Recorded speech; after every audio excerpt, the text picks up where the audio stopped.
श्री गणेशाय नमः, श्री रामचंद्राय नमः। सीता पुसे श्रीराम ज्ञान, ते सांगवया हनुमान जान। गिरोनिया ज्ञान ज्ञान, झाला सावधान श्रीरामे। गणेश गणपतीला वंदन करून या ठिकाणी कथेचं अनुसंधान सुंदर कथा आपण मागच्या अध्यायामध्ये पाहिलं।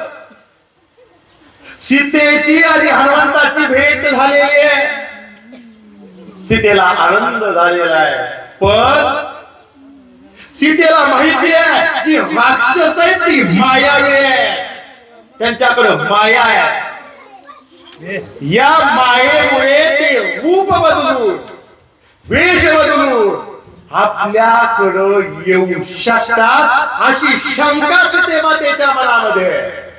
म्हणून सीता हनुमंताला प्रश्न विचारते, हनुमंता हनुमंता हनुमंता हनुमंता तू म्हणतोय तू रामाचा भक्त आहे, तू म्हणतोय मी राम भक्त आहे, तर मला नेमकं राम कसा आहे, त्या रामाचं स्वरूप कसं आहे, माझा लक्ष्मण कसा आहे, यथार्थता जसं आहे तसं मला तू सांग, सीता माता विचारते। सीतेने पुसली श्रीराम कथा, त्याची सांगवयात स्वरूपता। उल्हास हनुमंताचे चित्ता, यथार्थता सांगत। हनुमान या ठिकाणी राम भक्त आहे, रामाची कथा सांगायला, रामाचं नाम घेण्यासाठी हनुमंताच्या मनामध्ये उल्हास आहे। हनुमंत रामाचं ज्ञान सांगणार आहे, राम कसा आहे, राम बाह्य गोष्टीनं कसा आहे आणि राम अंतर गोष्टीनं कसा आहे। दशरथाच्या पोटी ज्या रामाने जन्म घेतला तो राम दिसायला कसा आहे आणि या ब्रह्मांडाचा मालक असणारा राम दिसायला कसा आहे, रामाचं खरं स्वरूप काय आहे, या दोन्ही गोष्टीचं ज्ञान हनुमान सीतेला सांगणार आहे। कसं सांगणार आहे, यथार्थता लक्ष्मणाचे ज्या प्रमाणे सांगायचंय कुणाला, सीते मातेला। बायकोला सांगायचंय तुझा नवरा कसा दिसतो, एक जरी वर्णन चुकलं सीता म्हणेल राहू दे, तू सुद्धा राक्षस आहे, तू सुद्धा पापी आहे, तू सुद्धा या ठिकाणी रावणाचा दास आहे असं सीतेला वाटेल। म्हणून जसं आहे तसं आणि जेवढं आहे तेवढं स्वरूप हनुमंताला सांगावं लागेल। उल्हास राहून येणं आणि वाच्य भाषेतून हनुमंतराय बोलू लागले, लक्ष्मणाचे निज लक्षण, तान मान सगुण गुण, सगळं सांगेल आपण सावधान अवधारा। राम नेमका कसा आहे, रामाचं स्वरूप काय आहे आणि त्याच प्रमाणे माझा लक्ष्मण कसा आहे। लक्ष्मण वाया कसे दिसतात, त्यांचं ठाणमान कसं आहे, त्यांचे सगुण गुण कसा आहे, लक्ष्मणाचं गुण नेमकं काय आहे। कारण मोठ्या भाऊजाईला लहान वीर मुलासारखा असतो। सीतेला काळजी आहे, माझा राम कसा हनुमंता सांगतील, अरे बाबा पण माझा लक्ष्मण कसा आहे हे सुद्धा सांग, सीता माता बोलते। सादर श्रवणार्थी स्वय सीता, आलाद हनुमंता। सावधान मिळाल्या श्रोता, वदे वक्ता दे। या ब्रह्मांड जननी असणारी आदी माता शक्ती सीता ऐकायला उभा आहे। उल्हास हनुमंताच्या मनामध्ये ज्यावेळी श्रोत्याला, ज्यावेळी वक्त्याला श्रोता सावध भेटतो, मी या ठिकाणी अर्थ सांगतोय, तुमच्या सगळ्यांचं लक्ष माझ्याकडं, सगळे आनंदानं माझ्याकडे बघतात, मान मिळवतात। जसा आनंद मला होतो तसा आनंद हनुमंताला होतोय, त्यावर साधव निघाली असं होता। सीता कशी आहे, साधव आहे, सात्विक आहे, आदरयुक्त भावनेनं रामाची कथा ऐकण्यासाठी उत्सुक असणारी सीता हनुमंताकडे लक्ष देऊन ऐकते, म्हणून हनुमंताच्या मनामध्ये आनंद आहे। श्रीराम रूप अतिस्वरूप, रूपे जिंतला कंदर्प, परी तो रूपेची रूप चित स्वरूप श्रीराम। हनुमंतानं वर्णन सांगायला सुरुवात केली। माते माते माते काय सांगू, माझा राम दिसायला एवढा सुंदर आहे, जो मदन आहे, जो कामदेव आहे, त्याला सुद्धा लाज वाटे, त्याच्यापेक्षा सुद्धा कितीतरी सुंदर माझा राम आहे. पण एक गोष्ट सांगू, माझा राम किती जरी दिसायला सुंदर असला, माझ्या रामाला रूपच आहे. बघा प्रत्येक मुलीमध्ये गंमत आहे. एका ठिकाणी सगुणाचं वर्णन आहे, राम दिसायला कसा जगात सगळ्यात भारी. या ब्रह्मांडामध्ये 33 कोटी देवामध्ये सुद्धा सर्वात सुंदर मदन म्हणजे कामदेव, ह्याच्यापेक्षा सुद्धा राम सुंदर आहे. दशरथाच्या पोटी ज्या रामानं अवतार घेतलेला आहे तो मदनापेक्षा सुंदर आहे. हे सगुणाचं वर्णन आहे. पण जर वास्तविक पाहिलं, राम कसा आहे, निर्गुण निराकार राम आहे. ज्या रामाला नाक नाही, डोळा नाही, अवयव नाही, त्वचा नाही, कोणत्याही गोष्टीच्या पलीकडे प्रत्येक गोष्टीपासून अलिप्त असणारा राम निर्गुण आहे, निराकार आहे, निरावलंब आहे. याचं माहिती किंवा याचं ज्ञान हनुमंतराय सीतेला सांगतात. राम राजीव लोचन जगाचे नयना, सादर्शन ते नयन, परी देखना डोळे विन, देखणे पण हे त्याचे. मध्ये मध्ये मध्ये काय सांगू, माझा राम कसा दिसतोय. माझ्या रामाचे जे डोळे इतके आखीव आहे, इतके रेखीव आहे, ज्याप्रमाणे कमळाच्या पाकळ्या असाव्या, अगदी त्याप्रमाणे हुबेहूब नक्षी असणारे डोळे माझ्या रामाचे आहेत. जरी आपल्याला वाटलं सदृश्य म्हणजे त्यासारखं, जगाच्या डोळ्यासारखे जरी रामाचे डोळे दिसले तरी सुद्धा हे झालं सगुणातून. पण निर्गुण रामाचा विचार केला तर त्या रामाला चर्मशक्तीची गरज नाही. ज्याला मुंगीच्या मनातील कळतं, ज्याला जगातील प्रत्येक गोष्ट, प्रत्येक जीव कुठे काय करते हे दिसते, त्याला आपल्यासारख्या डोळ्याची गरज नाही. अंतर्ज्ञानानं रामाला प्रत्येक गोष्टीचं ज्ञान आहे, प्रत्येक गोष्ट राम पाहू शकतो. म्हणजेच डोळे नसणारा राम ह्या जगाला पाहतोय, अशा प्रकारचं ज्ञान हनुमंत सीतेमातेला बोलतात. दृश्य देखे हे तत्व गौण, श्रवणात देखणे नयन, श्रवांग देखना डोळे विन देखत. या ठिकाणी मला सुद्धा माझ्या डोळ्यातून दृश्य दिसतंय. सुंदर नियोजन आहे, देवाली गाव आहे. आताच महाराजांनी सांगितलं सगळं शूटिंग काढू, हे करू ते करू. पण माझ्या डोळ्याला दिसतं हे मोठे पण नाही, गौर आहे. कुणालाही दिसतं, मला दिसतं कसं तुम्ही एक चित्तानं ऐकता, नाना महाराजाला दिसतो मी कसा सांगतोय. पण रामाला हे जग बघण्यासाठी दृश्य डोळ्याची आवश्यकता नाही, या चर्मचक्षुची आवश्यकता नाही. सर्वांग देखणा राम आहे. रामाचा प्रत्येक अवयव, प्रत्येक गोष्ट पाहू शकतोय, कारण अवयवी असणारा राम सर्वांग देखणा आहे. प्रत्येक गोष्टीपासून, प्रत्येक अवयवामधून पाहू शकतो. हे माझ्या रामाचं मोठेपण आहे. हनुमंतराय बोलतात. कुंडलेवर नीती साकार, एक म्हणती मकराकार, श्रवणे मावळती विकार, निर्विकार निजलेने.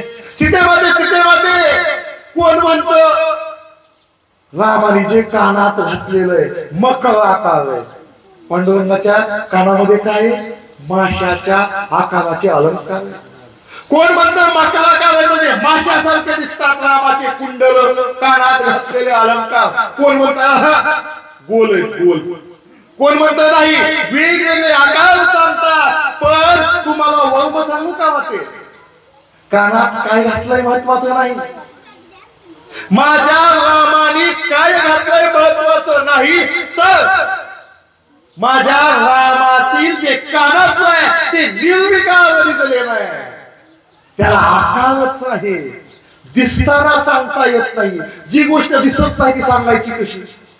आता वारं आपल्याला दिसत नाही, वाघातील कण आहेत विज्ञानाने आज सिद्ध केलंय, पण आमच्या डोळ्यानं वाघ आम्हाला दिसत नाही. आणि जर कुणी म्हणलं हे तिथे वाघ्याचं चित्र काढायचं कसं, वाघ्याचं चित्र काढता येत नाही, तसं रामाचं लेणं हे निर्विकार रूपी दिलेलं आहे. हनुमंतराय सांगू लागले, श्रीरामचे श्रवणे श्रवणा होती निज भूषणे, श्रवणा श्रवणची लेणे, श्रवण देखणे परब्रह्म.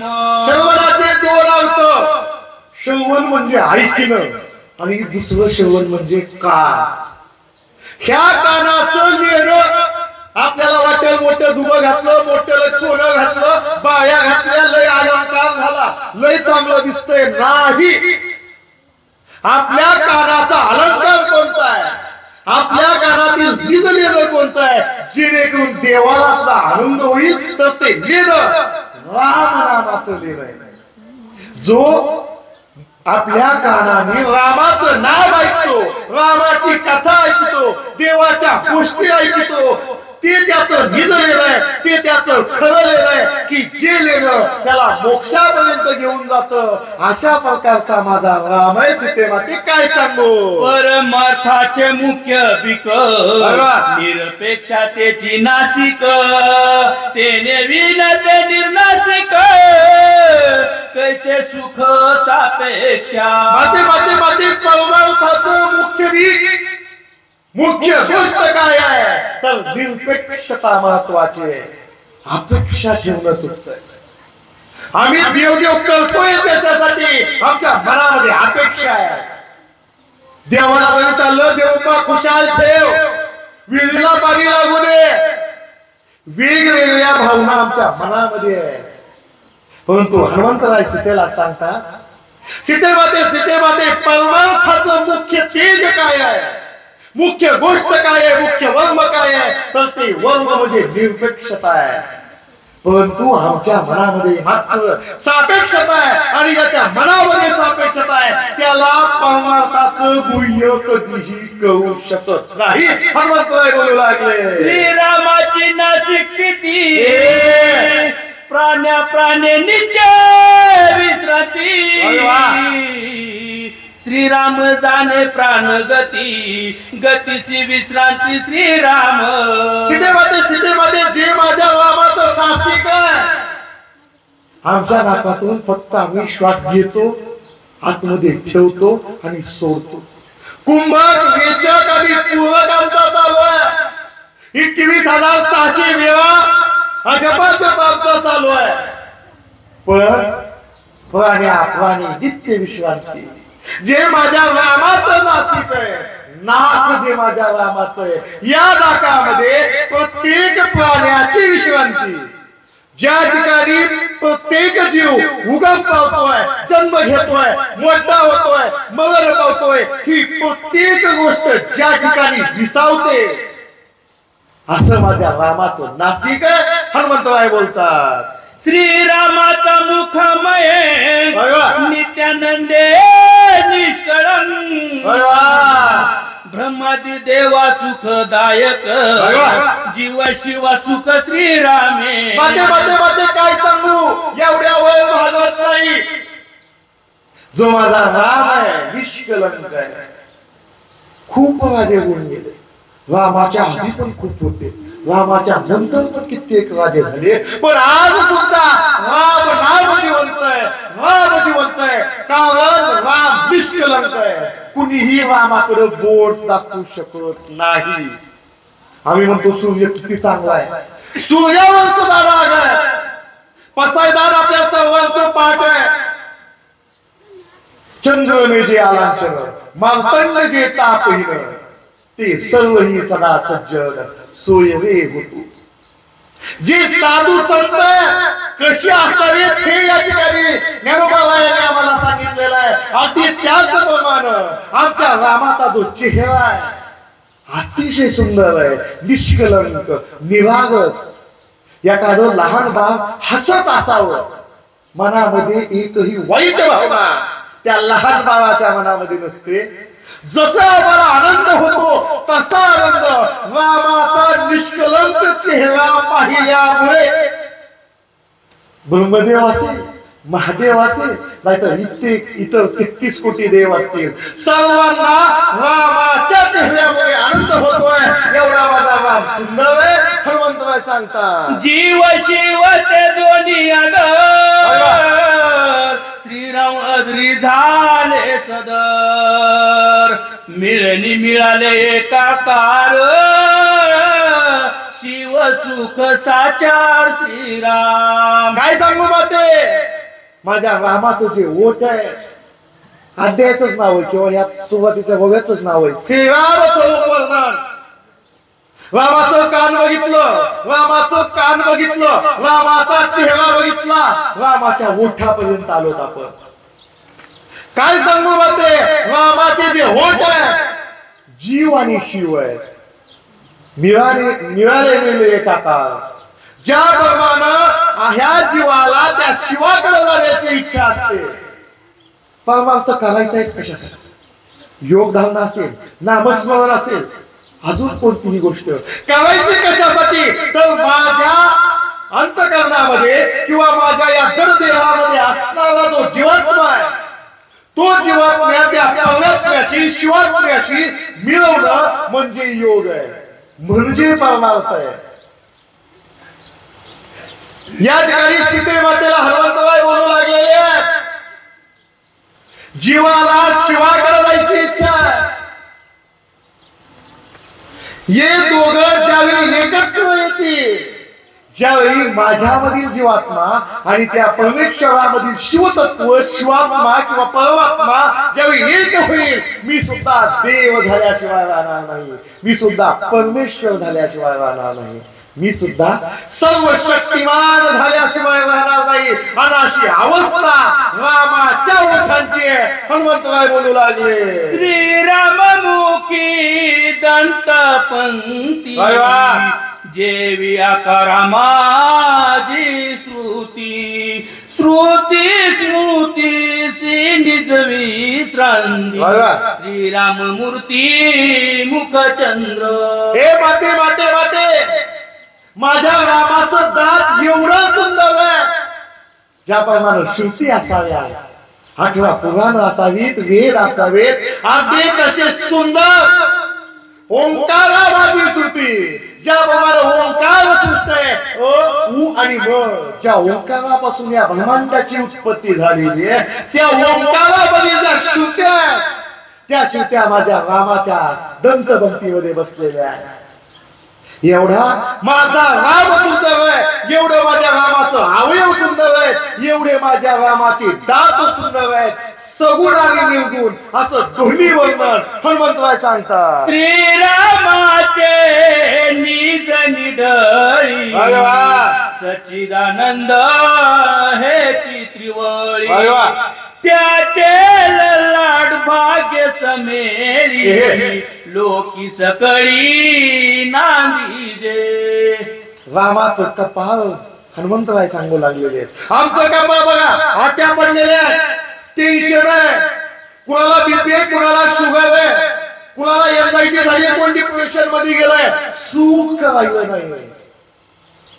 पण माझ्या रामाचा जो कपाळ आहे, या ठिकाणी सच्चिदानंद रूपी तीन रेषा आहेत.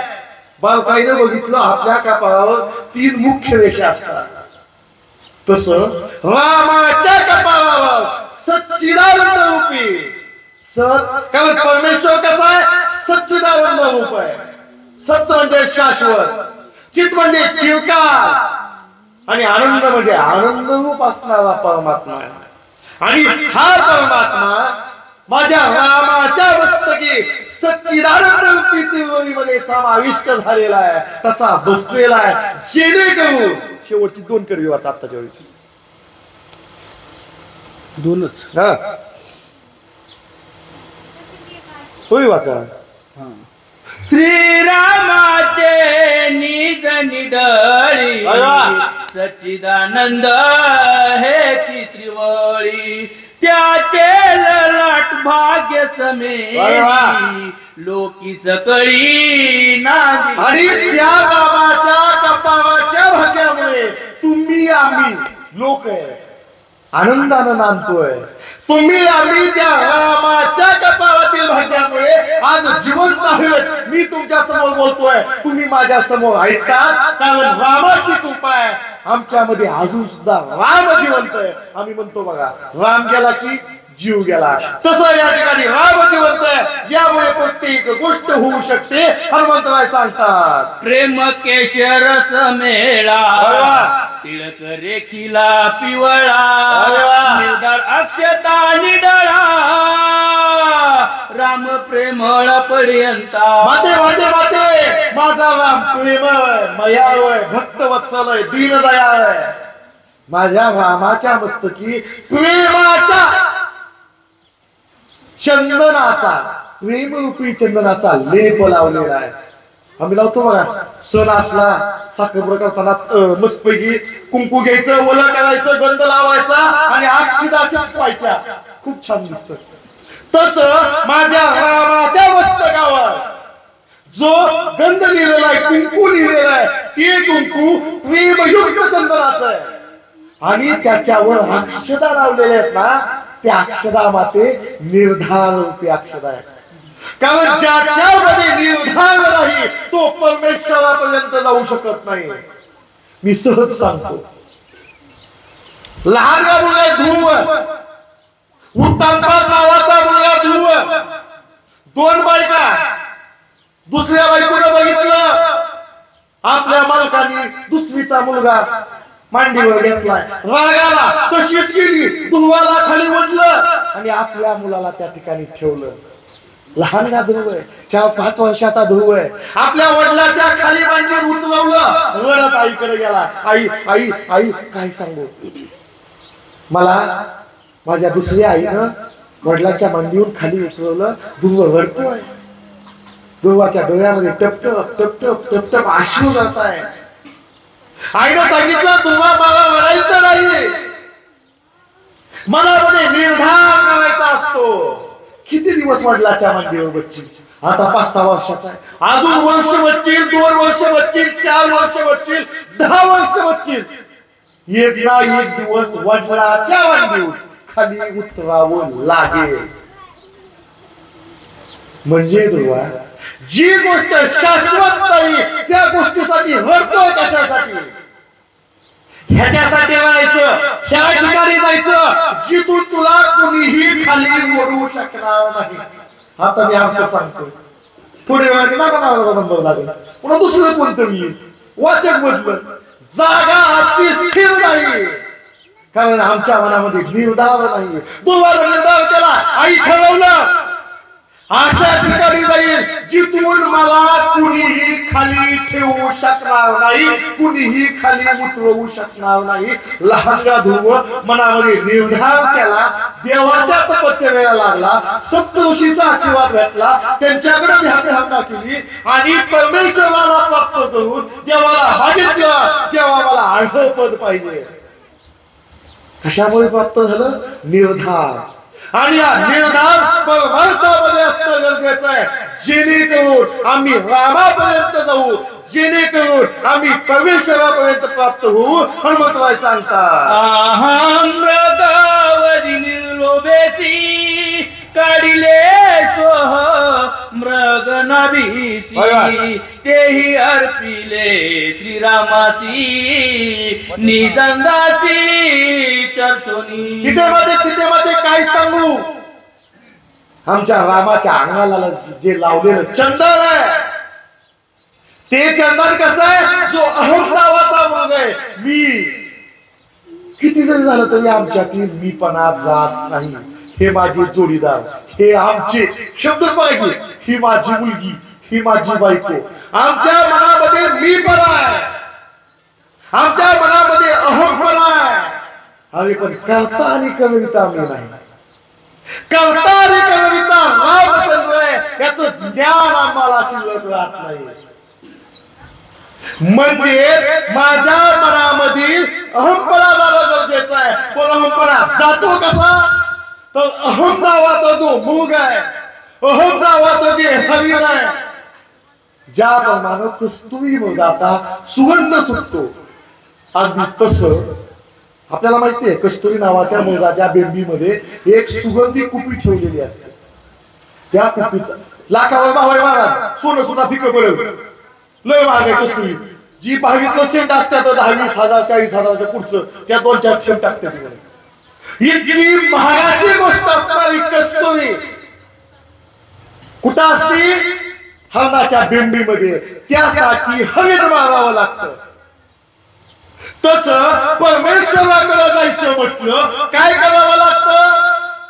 अहंभूग मारावा लागतो, माझ्यातील अहंपणा मारावा लागतो. आणि अहंपणा मारायचा कसा? तर त्याला निर्लोभ रूपी बाण मारायचा. मनामध्ये लोभ ठेवायचा नाही, मोह ठेवायचा नाही. मोह धैर्य ऐसे होईल, अस्ति प्रतिष्ठा जाईल आणि परलोक ही अंतरेल हिकेसी. मोह वाईट आहे. किती पैसे आले आपलं समाधान होईल? आता महाराजांनी 2,000ची नोट दिली तरी किशातच घालणार, काही आयुष्य वेगळा आला. 2,000 आनंद आहे. किती जरी भेटलं माझं समाधान व्हायला तयार नाही, कारण माझ्या अंतःकरणातील मोह संपायला तयार नाही, माझ्या अंतःकरणातील लोभ संपायला तयार नाही. ज्यावेळी आम्ही निर्लोभ अवस्थेला जाऊ त्यावेळी आमच्या मधील अहंभूग मारलं जाईल.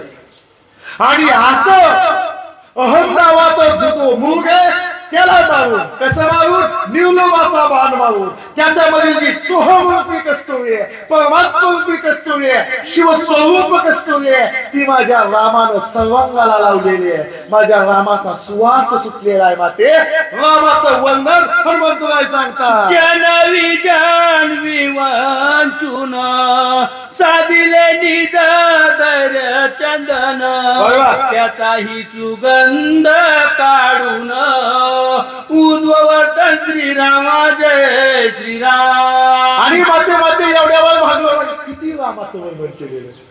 एवढा मोठा गंध लावायचा निर्धार वाक्षता. आता धैर्य महत्वाचं आहे. परमेश्वराकडे जायचं म्हटलं धैर्य सुद्धा तेवढंच महत्वाचं आहे.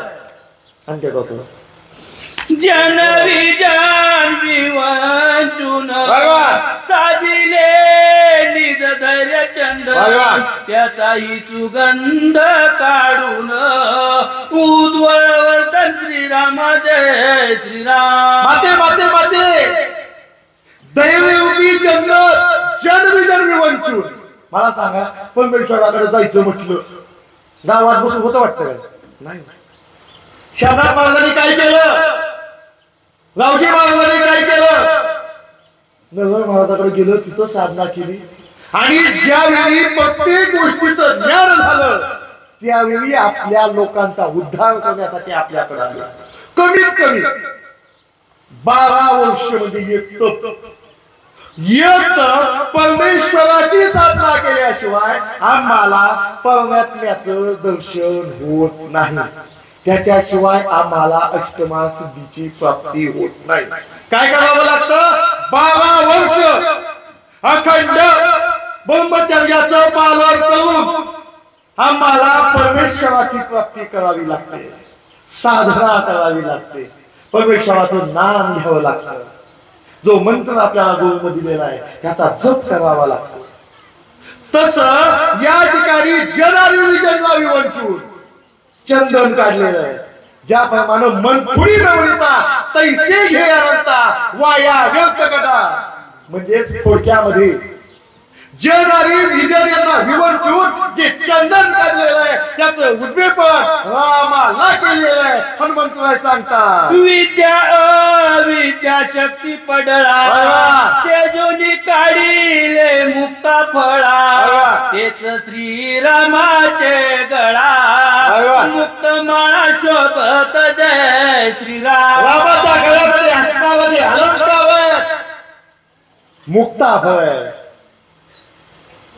सर्व धर्मान परित्यज्यम मामेकं कर्मवर्ज अहं त्वा सर्व पापेभ्यो मोक्ष ईशानि माशुच.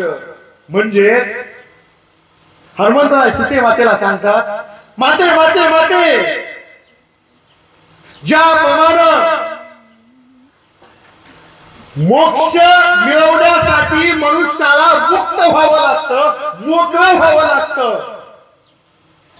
तसं मोकळं होणं महत्वाचं आहे. परंतु आम्हाला मुक्त व्हायचं म्हटलं ज्ञान महत्वाचं आहे. श्यामनाथ महाराज मुक्त झाले, कशाने झाले? ज्ञानानं मुक्त होतो माणूस. जो माणूस अज्ञानी आहे त्याच्यापेक्षा ज्ञानी माणूस कितीतरी लवकर मुक्त होतो. आता मला सांगा, मला खडकलगावून तांबेवाडीला यायचंय किंवा देवावाडीला यायचंय सप्त्याला, मला रस्ताच माहित नाही. मी जाणार कुठं?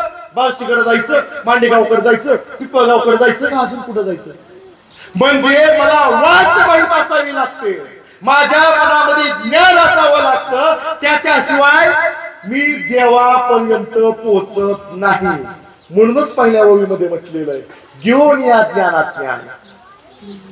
अज्ञान ज्ञानाशिवाय संपत नाही. पहिल्यांदा ज्ञानानं अज्ञान संपवलं आणि अज्ञानाच्या माग गर्व लागतो. हाय का माझे एवढं ज्ञान कोणाला? एवढा अर्थ सांगतोय, एवढं मला वाकडं लावायला येतंय, एवढं माझं पंचीकरण झालं. आपला तर खरंच अध्यात्माचा जास्त काय बोलायची गरज नाही.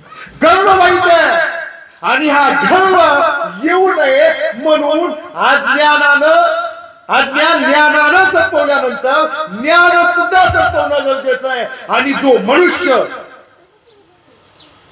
अज्ञान संपवतो, ज्ञान संपवतो, तो मुक्त होतो. आणि अशी मुक्ता माझ्या रामाच्या गळ्यामध्ये शोभून दिसतात. हनुमंतराय सांगतात, ओंकार तोची कंबू ते तुनी वेदावाती वाट गर्जती विधी वादे उद्भटो होती प्रकट त्रिकांडी. जे त्रिकांड कर्मकांड, ज्ञानकांड आणि उपासनाकांड. भगवद्गीता सगळ्यांना माहिती.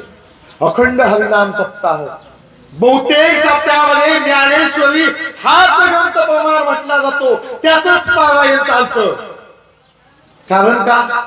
ज्ञानेश्वरी ग्रंथ भगवद्गीतेवर आधारित आहे. जी भगवद्गीता साक्षात भगवंताने सांगितलेली आहे, साक्षात भगवान कृष्णाने सांगितलेली आहे. म्हणून भगवद्गीता महत्वाची आहे. आणि ही भगवद्गीता नेमकं काय सांगते हे आमच्यासाठी महत्वाचं आहे. ही भगवद्गीता त्रिकांडावर आधारित आहे. काय उद्देश केला अर्जुनाला? अर्जुना, संन्यास सोपा नाही. किती साधना करावी लागली? रावजी महाराजाला माहितीये, श्यामनाथ महाराजाला माहितीये. गुरुच्या मागे किती साधना ठेवावी लागते, किती निर्धार ठेवावा लागतो, किती धैर्य ठेवावं लागतं, त्यांना माहितीये. आपल्याच्यानं होणार नाही. नादी पण लागू नको. तू काय कर, तू हायकोर्ट क्षत्रिय, तू हायकोर्ट राजा, तुझंच काम कर. कशाला त्या भानगडीत पडतोय? सोपं काय? पोटाला मारायचं, सकाळी उठायचं 6-7 वाजता नाही बरं का, 3 वाजता उठावं लागतं. ब्रह्म मुहूर्तावर उठायचं, साधना करायची, अष्टांग योग करायचा, नियम आसन प्राणायाम प्रत्याहार ध्यान धारणारी समाधी, अशा अष्टांग योगानं परिपूर्ण झाल्यानंतर जे मूलाधार नावाचं चक्र आहे, त्या चक्रातील कुंडलिनी नावाची शक्ती या सहस्रार चक्रामधून मुक्त करायची निर्विकल्प समाधी लागते. आपल्याच्यानं शक्य? बोलायचं सोपं, पाठ केलं की जमतं, पण अनुभव याला अवघड आहे. म्हणून अर्जुना काय करायचं? विचार करायचा नाही. क्षत्रियाला क्षत्रियासारखं वागायचं, हातामध्ये धनुष्य घ्यायचं आणि अधर्माचा नाश करायचा. तू सुद्धा मोक्षाला जातो. कर्म महत्वाचं, म्हणजे त्रिकांड महत्वाचं आहे. आणि असं वाचांतर दौडी. ओंकार तोची कंबुकट ते तू निवेदा वाटी वाट गरजती विधी वादे उद्भट होती प्रकट त्रिकांडी. आणि असं रामाचा कंठ, शंकाकृती असणारा रामाचा कंठ. मला काय शब्द आहे? कंठच म्हणायचं. रामाचा कंठ अतिशय सुंदर. हनुमंतराय सांगतात, ओ पदा तत्पदाती तो रदी पदक सदोतीत साधू चिद्रत्नी रत्न खचित लकलकित निज तेजे. या ठिकाणी रामाच्या उदयस्थ असणारं जे पदक आहे मुक्ताफळाच्या मावा रामानं घातलेले आहेत आणि त्याच्यावर एक हृदयावर पदक आहे, एक अलंकार आहे, त्याच्यामध्ये तोपत तत्पदातीत महत्वाचं आहे. तोपत म्हणजे मी किंवा माझ्यातील जीवात्मा आणि तत्वत म्हणजे ते पद किंवा परमात्मा याच्यापेक्षा सुद्धा अलिप्त जे मूळ तत्व आहे, ह्या मूळ तत्वाचं पदक रामाच्या अलंकार म्हणून अतिशय सुंदर आहे, अतिशय सदोदित आहे. हनुमंतराय सांगतात, म्हणती कासे कचिला पितांबर, श्रीराम कासे चिदंबर, झाकी शून्यत्वाचे छिद्र कासे अछिद्र श्रीराम. हनुमंतराय म्हणतात, माते माते माते कुणी म्हणेल रामानं कमरेला पितांबर घातलेला आहे. राम धावा, कृष्ण धावा, आता पांडुरंग धावा, काही बदल नाही. पांडुरंगाने काय घातलंय? पितांबर घातलंय. कासे पितांबर, कस्तुरला लाटे. म्हणजे रामानं कमरेला पितांबर या ठिकाणी गुंडावलेला आहे. पण माझा बाप एवढा लहान आहे, पितांबर घालणं एवढा नाही.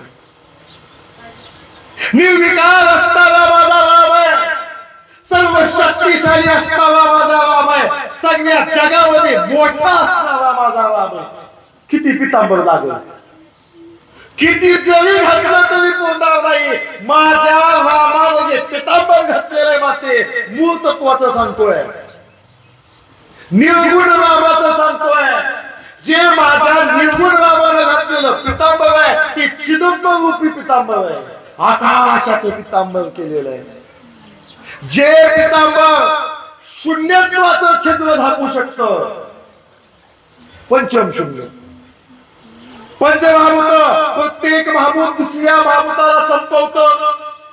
आमच्या धर्मग्रंथामध्ये लिहून ठेवलेलं आहे. आज या ठिकाणी जी पृथ्वी दिसते, एक ना एक दिवस इतका मोठा पाऊस पडेल, वर्णन सांगितलेलं आहे, हत्तीच्या सोंडेसारखा पाऊस पडेल. वाप वाप विचार करा, ठोका आपल्याला एवढा ठेप पडला तरी डोक्यात दगड वाचकडी होते. हत्तीच्या सोंड्याचा जर पाऊस वर्ण पडला काय होईल? 6 महिने सलग पाऊस पडेल आणि संपूर्ण पृथ्वी जलमय होईल. म्हणजे पृथ्वी नावाच्या तत्वाला पाणी नावाच्या तत्वानं संपवलं, पहिलं शून्य तयार झालं. दुसरी गोष्ट, आता काय सगळी पाणी माणसं मिरी मागत, श्वास घ्यायला येते काय पाण्यात? नाही, फक्त पाण्यातील जीव शिल्लक राहिले. पुन्हा काय झालं? आपल्या सूर्याला तेजाला बावा नाव येते. कोणत्याही गोष्टीला उगच नाव पडत नाही. सूर्याला बावच नाव का? तर बावा आदित्य. पाणी उकळतं 100 डिग्रीला, विज्ञान सांगतं. पाणी 100 डिग्रीला उकळतं, पाण्याची वाफ होते. आताचं तापमान आहे 45 डिग्री. अंगावर काटा फुटतोय, घामा घुमवतोय, उन्हात जायचं म्हणलं तुझी होत. आता महाराज म्हणतात काल देवाला गेलता उन्हाळी लागायसारखं झालं. सोपं नाही. 12 आदित्य म्हणजे ह्याच्या 12 पट उष्णता सूर्य टाकेल. विचार करा, 100 डिग्रीला पाणी उकळतंय. जर राऊंड फिगर करू 50 डिग्री सूर्य धरू, 600 डिग्री सेल्सिअस सूर्य तापमान निर्माण करेल आणि जेवढं पाणी आहे तेवढं सगळं पाणी बाष्पीभवन होऊन निघून जाईल. दुसरं शून्य तयार झालं, पाण्याला तेजानं संपवलं. अशा प्रकारे प्रत्येक महाभूत दुसऱ्या महाभूताला संपवून एक शून्य तयार करणार आहे आणि हे सर्व शून्य जागे एवढा मोठा पितांबर माझ्या रामानं परिधान केलेला आहे. हनुमंतराय बोलतात, श्रीराम कास दृढ भारी, एक पत्नी व्रत धारी, कासे लागल्या ते तारी, भवसागरी तारक. एवढं ज्याला मुक्त व्हायचंय, ज्याला आपलं कल्याण करायचंय, भौतिक कल्याण करा, पारमार्थिक कल्याण करा, नाही तर संसाराचं कल्याण करा.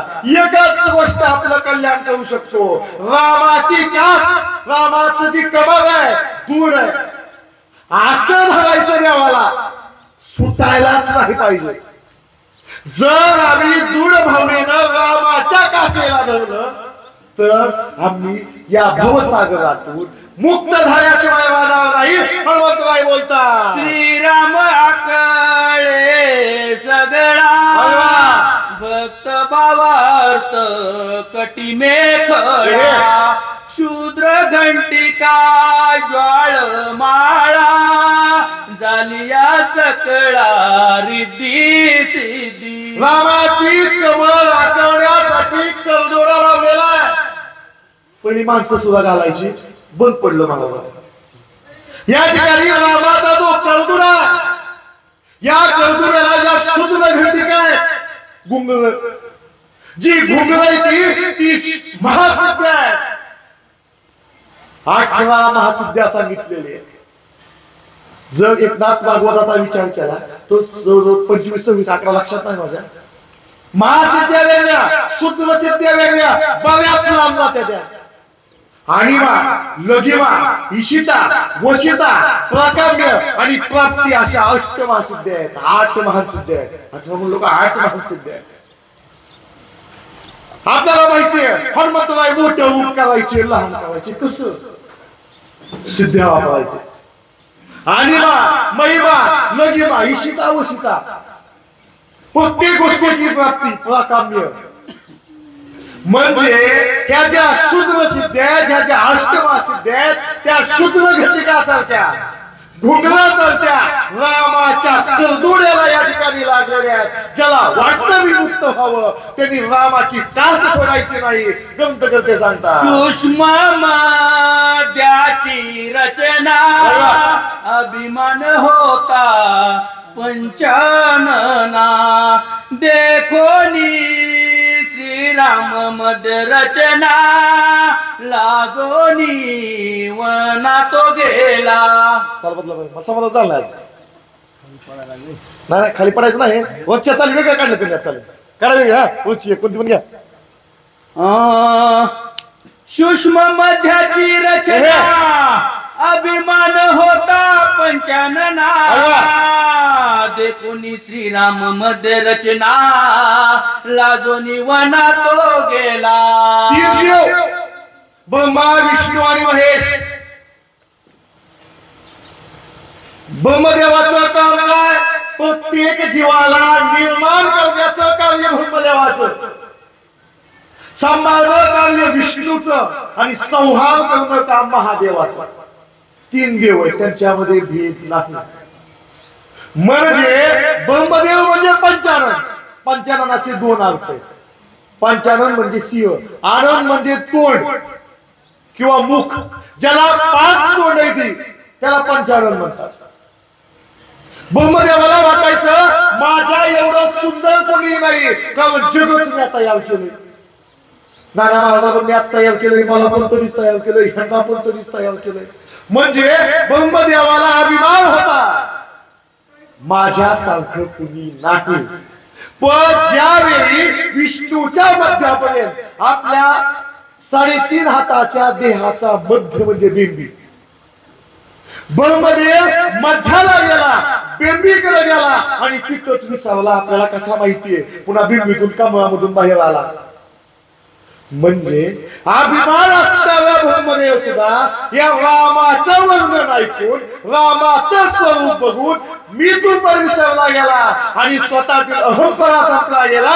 हनुमंतराय बोलतात, शहाळे तळे मेकळेची, सर्वस्व वेदले श्रीरामासी, जावे वनाची विसरले जय श्रीराम. कुठे जायचं याचं सुद्धा भान राहिलं नाही. ब्रह्मदेव ज्यावेळी विष्णूच्या पोटामध्ये गेले, वाटलं किती असेल एवढं. आता किती इथं जर बिंबीमध्ये माणूस गेला किती असेल एवढं, 1.5 हात म्हणा, 3 हात म्हणा. पण इतकं विस्तृत रूप या ठिकाणी ठिकाणी रामाचं ब्रह्मदेवानं पाहिलं की ब्रह्मदेवाला कुठंही जायचं कळलं नाही. शेवटी रामाला शरण गेले, विष्णूला शरण गेले आणि मग देवानं बाहेर काढलं. ही ओवी सोडवली. पण दोन गोष्टी, बरीच जण या ठिकाणी सिंहाची उपमा देतात. पंचानन म्हणजे सिंह म्हणतात, जंगलाचा राजा. पण माझ्या दृष्टीनं ब्रह्मदेव हा अर्थ घेतलेला आहे आणि त्या हिशोबानं ओवी सोडवलेली. वाचा. श्रीरामचरणाची ख्याती जड पाषाण श्रीराम सकळाची गती सद्गती श्रीराम गती सद्गती श्रीराम. काय सावरथे माते सांगू. चांगदेव महाराज वाघ चालवायचे, लय सोपं. सजीव आहे ना, सजीवाला चालता येतं, बोलता येतं. पण ज्ञानोबाबाने भिंत चालवलेली आहे, निर्गुण चालवण्याचं सामर्थ्य. तसं माझ्या रामाचं जे पाय आहे, या पायाची भूल जरी लागली ना, दगडाचा सुद्धा उद्धार होतो. आपल्याला माहिती आहे अहिल्याचा उद्धार झालेला आहे. कोण होती? पाषाण. देवाचा स्पर्श झाला, दगड सुद्धा उतरली, माणसं तर मुक्त झाली. एवढं सामर्थ्य माझ्या. काय सामर्थ्य बघा हनुमंताचं. सांगतोय कोणाला? सीतेला. माझा राम म्हणून सांगतोय. जेवढी माहिती सीतेला अगदी तेवढी माहिती, त्याच्यापेक्षा सुद्धा जास्त माहिती सांगण्याचं काम हनुमंतराय करतात. श्रीरामचरणाची निभूषणे वाकीने वेदासी आणि लेऊने ते तव धरून ठेले मौने हरी कीर्तन हे गरजे. या ठिकाणी रामाने आपल्या पायामध्ये घातलेले जे वाकी नावाचे अलंकार आहेत, आमची शोकांतिका आहे. हा मला वांकी म्हणजे काय माहित नाही. चांगला आवाज काढला. नाना महाराजांचे धन्यवाद. या ठिकाणी वांकी नावाचा अलंकार रामानं आपल्या पायामध्ये घातलेला आहे. ज्या अलंकारामुळे या जगाचं करता कविता असणारं जे वेद आहे, श्रुत्या स्मृत्या, त्यांना सुद्धा मौन येईल, त्यांना सुद्धा काही बोलता येणार नाही. एवढं माझ्या रामानी पायामध्ये घातलेलं वांकी नावाचा अलंकार सुंदर आहे. हनुमंत बोलतात. चरणी गरजाती तोडर श्रीरामची दचिन मात्र परत परब्रह्म. त्या चार वाच्यात परा पश्यती मध्यमानी वैठवी, या चार वाचेमधून जो नाद निर्माण होईल त्याच्यापेक्षा सुद्धा सुंदर माझ्या रामानं पायामध्ये तोडण घातलेले. तोड म्हणते वाळ तोडण घातलेले आहे. ही तोडवांचा आवाज,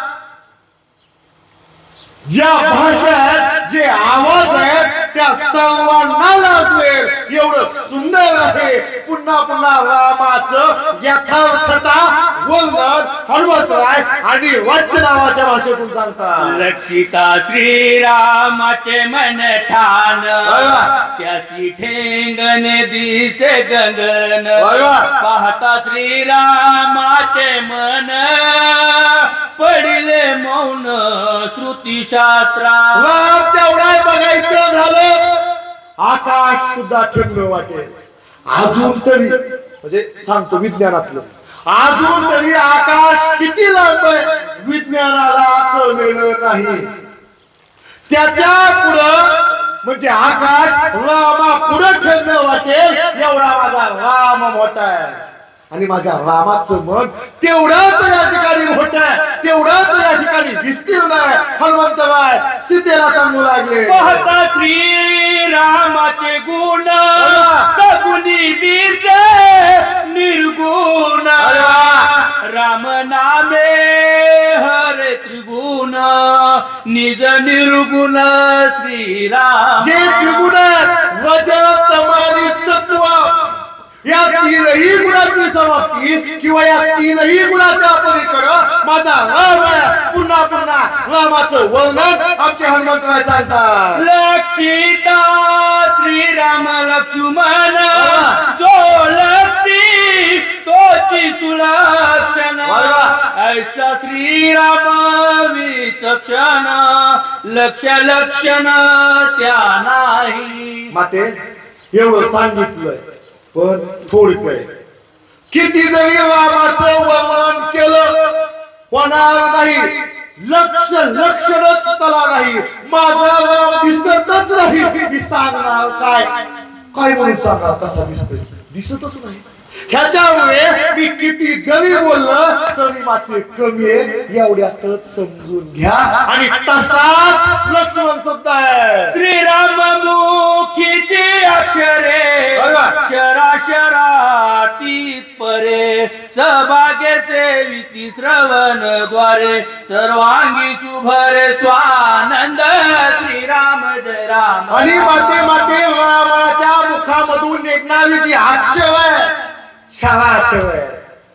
मी आज बोलतोय किती ऐकू येतं एवढ्या माणसाला किंवा एवढा मोठा स्पीकर लावला एखाद्या गावात ऐकू येईल. कारण आमची अक्षर संपतात. हिथनं हात मारली तिकडे एखादा महाराज असं मोठ्यानं हात मारावी आवाज कमी कमी कमी कमी होत जातो. पण माझ्या रामाच्या मुखातून निघणारे जे शब्द आहेत ते अक्षर आहे. मग अक्षर झालं ठीक आहे. अक्षर आहे म्हणजे कधीही नाश पावत नाही. ज्याच्या कानावर ते शब्द पडतात त्याच्या जीवनाचं कृत कल्याण झाल्याशिवाय राहणार नाही. हनुमंतराय बोलतात देखता श्रीरामाचे श्रीमुख फिके होय समाधी सुख न देखी जे दुःख हरी के हरिक कोंदटे. आणि माझ्या रामाचं असं मुख बघितलं माणसं म्हणतात बघा समाधी सुख सर्वात आनंद देणारं जर सुख कोणतं आहे तर ते समाधी सुख आहे. ह्या जीवात्मा त्या परमात्म्याशी मिळतो त्यावेळी जो आनंद होतो तो आनंद रामाचा चेहरा दिसल्यानंतर रामाचा मुखमयंक दिसल्यानंतर जेवढं सुख होत त्या सुखापुढे समाधी सुख काहीच नाही. एवढं माझा राम सुंदर आहे. जर आम्ही रामाचं मुख बघितलं स्वप्नात सुद्धा दुःख येणार नाही. हनुमंतराय बोलतात कोंदटल्या परब्रह्म ब्रह्मरूप क्रिया कर्म हरपले धर्माधर्म झाला उपरम वेदवादा. वेदवाद या ठिकाणी आमच्या वेदामध्ये सुद्धा वाद आहे. सत्ख्यातीवाद असत्ख्यातीवाद बौद्धवाद वेगवेगळी मत आहे. परंतु ज्यावेळी रामाचं दर्शन होतं रामाचं मुखमयंक दिसतं रामाचं वर्णन यावेळी ऐकतो त्यावेळी वेद वाक्याला सुद्धा उपक्रम झाल्याशिवाय राहत नाही. वेद वाक्याला सुद्धा वाईट वाटल्याशिवाय राहणार नाही. वेदाला सुद्धा कमीपणा आल्याशिवाय राहणार नाही. एवढा सीते माते माझा राम मोठा आहे. ऐसा श्रीराम नेटका तैसाची सौमित्र निज सका दोघा भिन्नत्व देखा भिन्न अवका दिसत आहे. आणि माते मगापासून एवढं वरडून वरडून वरडून सांगतोय रामाचं वर्णन. जसा राम आहे तसाच लक्ष्मण आहे. वाचायचा का पहिल्यापासून सांगतो लक्ष्मण कसा आहे. जसं रामाचं वर्णन सांगितलं जसं रामाच्या अलंकाराचं वर्णन सांगितलं जसं रामाच्या मध्याचं वर्णन सांगितलं जसं रामाच्या अलंकाराचं वर्णन सांगितलं जसं रामाच्या ओठाचं कानाचं डोळ्याचं वर्णन सांगितलं तसाच लक्ष्मण काही फरक नाही. घालून आलो टांगण तुझ कुशळ कल्याण सोय पुसे लक्ष्मण पुसे कल्याण श्रीराम. घालून आलो टांगण तुझ कुशळ कल्याण सोय पुसे लक्ष्मण पुसे कल्याण श्रीराम. लोटांगण घातलं गेलं आणि विचारलं माते माते रामाचं वर्णन सांगितलं लक्ष्मणाचं वर्णन सांगितलं पण थांबा मी कशासाठी आलोय. कालच बघितलं निम झालं ना कशासाठी आलोय. रामाने विचारलंय सीता कशी कुठे कुणी नेली तुमची बातमी मला माघारी घेऊन जायची सांगतो ऐका. असे हनुमंत सांगता किती बरोबर, तटतटेली श्रीराम कंता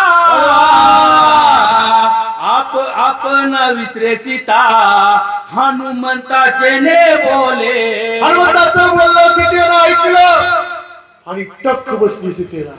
देहभान राहिलं नाही, काय करावं कळेना गेलं, काय अवस्था झाली. हनुमंताचे बोलात अनिल श्री रघुनाथ तेने सीतेचा मनोरथ सदोदित स्वानंदे. अरे बाबा, हनुमंताच्या बोलण्यामुळे सीतेच्या डोळ्यापुढे साक्षात राम या ठिकाणी उभे राहिले. सीता आहे, ज्या 5 पतिव्रता आहेत त्यापैकी महान पतिव्रता असणारी सीता, जी सीता रामाशिवाय इतर कोणत्याही पुरुषाचा स्वप्नामध्ये सुद्धा विचार करत नाही, त्या सीतेला कितीतरी दिवसांनी कितीतरी महिन्यांनी रामाचं वर्णन ऐकलेलं आहे, रामाचं नाम ऐकलेलं आहे. डोळ्याकडून राम हटायला तयार नाही. बेशुद्ध अवस्था, तंद्री अवस्था, तट अवस्था सीतेला प्राप्त झाली. या झाली बरोबर. काय आता वडा आहे का तुम्ही?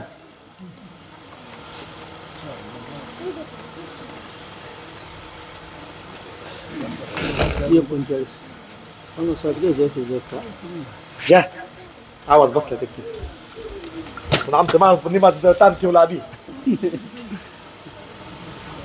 ताना सांगितलं त्यांनी 39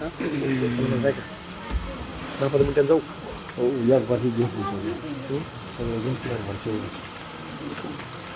एक वाटतं घेऊ सांगा 5 मिनिटं बक्षीस घेऊन जाऊ आपण माझ्या तर्फे. धन्यवाद.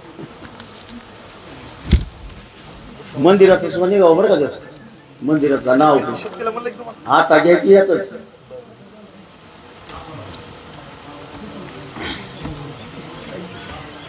कुंडली वरदे हरिठ्ठल श्री ज्ञानदेव तुकाराम प्रभू रामचंद्र भगवान की जय.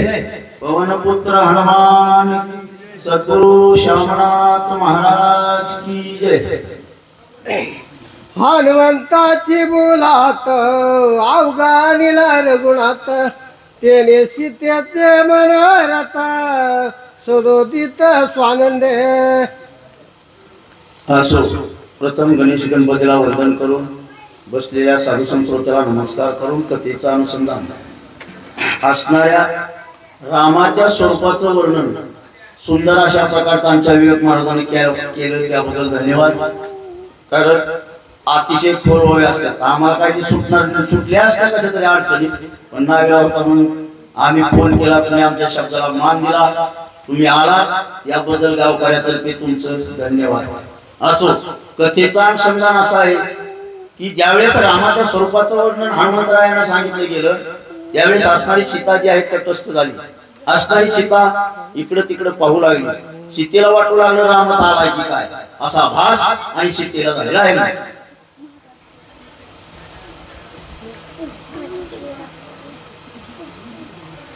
आयसे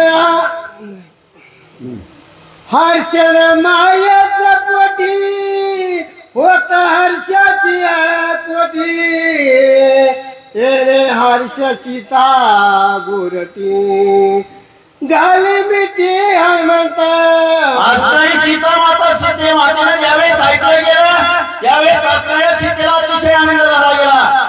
सीतेनं ताबडतोब आनंदाच्या भरामध्ये असणारा जो हनुमंत आहे त्या हनुमंतरायाला कडकडून मिठी आणि सीतेनं मारली गेली. वानरवदे मनुष्यवाणी राम कथा त्याच्या वदनी ज्या कथेची आणि श्रवणी भवबंधनी निर्मुक्ता. असणारी सीता म्हणू लागलेला सीता म्हणते दिसायलाही वानर दिसतोय, माणसावानी मिठू मिठू मिठू मिठू या ठिकाणी बोलतोय म्हणे. तर या ठिकाणी काय आहे तर माझ्या मनाचा संशय या ठिकाणी फिटला गेला.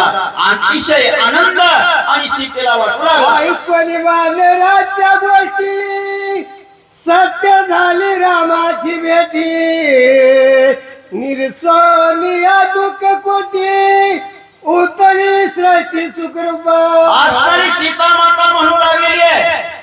वानराच्या मुखातून रामाच्या गोष्टी मी या ठिकाणी ऐकल्या. मला झालेलं जे दुःख होतं त्या दुःखाचं निरसन झालं म्हणले. माझा सगळा मनातला संकल्प विकल्प आहे आणि तो या ठिकाणी नाहीसा झाला गेला असं त्या ठिकाणी सीतेला वाटू लागलं. हरिकाची आलुलाय स्वानंदे पासरोनी बाहेर अलिंगिले कपिराया जेविकी माया प्रिय पुत्र. अतिशय आनंद सीतेला झालेला आहे. आणि झाल्यानंतर सीताने त्या ठिकाणी दोन्ही हात पुढे केलं आणि कडकडून आलिंगन हनुमंतरायाला दिलं. कसं एखाद्या आईनं आपल्या मुलाला जसं कडकडून आलिंगन द्यावं तसं आलिंगन आणि सीतेला हनुमंतरायाला दिलं. सिया सुख झाले गाडे पुत्र सुख तृण त्या पुढे हनुमंताचे वाडे कोडे प्रेमे पाडे पर्यंत. जसं आईनं आपल्या मुलाला त्या ठिकाणी कडकडून आलिंगन द्यावं तद्वत या ठिकाणी सीतेला आलिंगन दिलं गेलं. आनंद सीता मातेला झाला गेला. हनुमंताला त्या ठिकाणी आनंद वाटू लागला. म्हणले राम भरत लक्ष्मण दिवरा दोघे सुख रूप महावीर हे ऐकताची उत्तर सुखा पार मद झालं. मग अशा प्रकारे हनुमंतरायानं ऐकल्यानंतर प्रत्यक्ष म्हणले त्या ठिकाणी काय अवस्था झाली गेली. अतिशय सुख आणि त्या ठिकाणी कुणाला सीतेला आणि त्या ठिकाणी